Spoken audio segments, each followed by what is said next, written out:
Welcome to Gajas kitchen. இன்னைக்கு பொரியை வச்சு ஒரு சிம்பிளாக ஒரு பர்பி செய்ய போகிறேன். எல்லாரும் வந்து பொரி உருண்டை பார்த்துருப்பீங்க. நான் வந்து பொரியை வச்சு பர்பி செய்ய போகிறேன். வாங்க எப்படி செய்யலான்றதை பார்க்கலாம். அதுக்கு இந்த கப்பில் நான் வந்து 4 கப்பு பொரி எடுத்திருக்கேன். பொரி வந்து நல்லா மொறுமொறுன்னு இருக்கணுங்க. இங்கே பாருங்கள், இப்படி அழுத்தினா இப்படி வந்து சவுண்ட் வரணும். கொஞ்சம் நமுத்த மாதிரி இருந்துச்சுன்னா வானலில் போட்டு நீங்கள் கொஞ்சம் வறுத்து எடுத்துங்க. அதுக்கு அதே நம்ம பொரி அளந்த கப்புலேயே 1 கப் வெல்லம் எடுத்து 1/2 கப் தண்ணி ஊற்றி காய்ச்சி வடிகட்டி எடுத்து வச்சுருக்கேன். இதுக்கு கண்டிப்பாக வந்து நம்மளுக்கு வெல்லம் வந்து பாகுப்பதம் வேணும். வாங்க இப்போ வந்து பாகுப்பதம் எடுத்துக்கலாம். நம்ம வடிகட்டி வச்சுருக்கிற வெல்லத்தை ஒரு வானலில் ஊற்றிக்கலாம். இப்போ இது நல்லா கலக்கி விட்டுக்கலாம். பாகுப்பதம் வரட்டும். இதில் டேஸ்ட்டுக்கு கொஞ்சம் ஏலக்காய் சேர்த்திக்கலாம். இப்போ இது நம்ம நல்லா கலக்கி விட்டுக்கலாம். பாகுப்பதம் வரட்டும். பாகுப்பதம் எப்படி எடுக்கிறதுன்றதை நான் சொல்கிறேன்.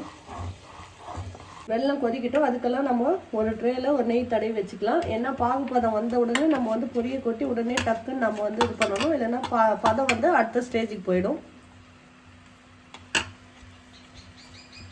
இப்போ இது பாருங்கள், வெல்லம் நம்மளுக்கு கொஞ்சம் இறுகிடுச்சு. இப்போ பாகுப்பதம் எப்படின்னா, ஒரு கப்பில் தண்ணி எடுத்துக்கலாம். இப்போ இந்த வெல்லத்தை இதை உள்ளே விடுங்க. இங்கே பாருங்கள், இப்போ நம்மளுக்கு வந்து நல்லா இன்னும் கொஞ்சம் ஒரு அடுத்த ஸ்டேஜுக்கு வரணும். இன்னும் கொஞ்சம் ஒரு பதம் வரணும். இப்படி நம்ம எடுத்தோம்னா நம்மளுக்கு வெல்லம் வந்து கரெக்டாக வரணும்.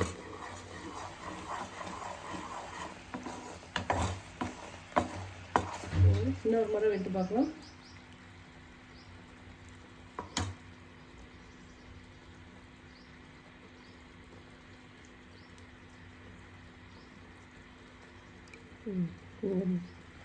இப்போ நம்மளுக்கு பதம் கரெக்டாக வந்துடுச்சு. இது வந்து தக்காளி பதம்னு சொல்லுவாங்க. நாங்கள் இப்படி போட்டோம்னா இப்படி வந்துடும். இப்போ ஆஃப் பண்ணிடலாம்.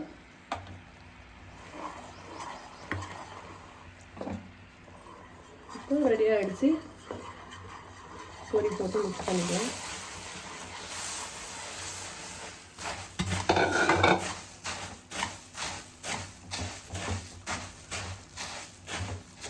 ஆக்சுவலாக இது வந்து பொரி உருண்டை மாதிரி தான். நான் வந்து உருண்டையாக செய்யலை, பர்பி ஷேப்பில் கட் பண்ணுறதுனால நான் வந்து பொரி பர்பின்னு பேர் வச்சுருக்கேன். உங்களுக்கு உருண்டை வேணும்னாலும் உருண்டை பிடிச்சிக்கோங்க.